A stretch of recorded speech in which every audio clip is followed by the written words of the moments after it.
Dans la dernière vidéo, je vous avais expliqué qu'au niveau de la comptabilité générale, on ne détaille pas les charges que vous voyez au niveau de la classe 6 du plan comptable. On ne détaille pas assez les charges par rapport aux produits qui sont fabriqués dans l'entreprise. Dans ce cours, on va voir de quelle manière la comptabilité analytique détaille les charges. Alors, on va se débarrasser de ça. Hop.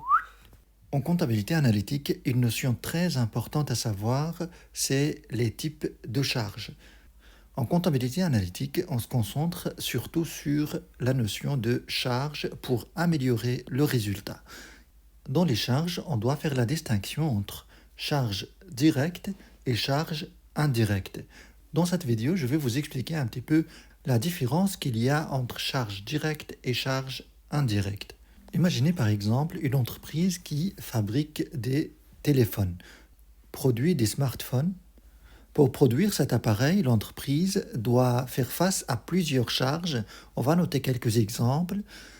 Par exemple, l'entreprise doit acheter des matières premières, doit payer les salaires,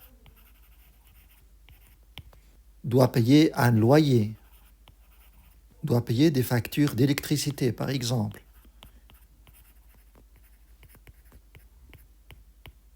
On va se limiter à ces 4 types de charges. On va dire que par appareil, les matières premières, on va juste inventer des chiffres. Les matières premières, ça coûte par appareil, on va dire 20 euros. Les salaires, 150 euros. Loyer, 80 euros. Électricité, 30 euros. Donc, le coût total d'un seul appareil, ça revient à combien? Ça revient à 380 euros. Ça, c'est le coût d'un seul appareil. L'entreprise va vendre cet appareil, par exemple, sur le marché au prix de 600 euros. Alors, le bénéfice ou bien le résultat de cette entreprise, c'est quoi? Le résultat égale produit moins charge. Produit moins charge. Les produits, c'est ça, 600 euros. Moins les charges, c'est 380. Donc, le résultat, c'est 420 euros. Dans cette situation, il n'y a pas de problème au niveau des charges parce qu'on n'a qu'un seul produit.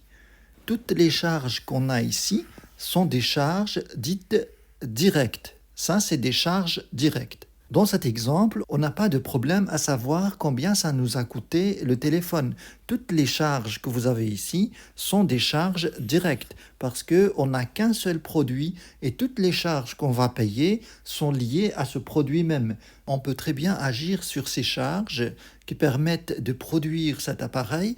On peut réfléchir à la manière de réduire par exemple le coût des matières premières ou bien les salaires, le loyer, etc. On peut réfléchir à réduire nos charges et le fait de réduire les charges va produire quoi sur notre résultat? Donc on aura moins de charges ici, ce qui va faire que le résultat sera plus grand. Donc on va avoir plus de résultats si on réduit les charges.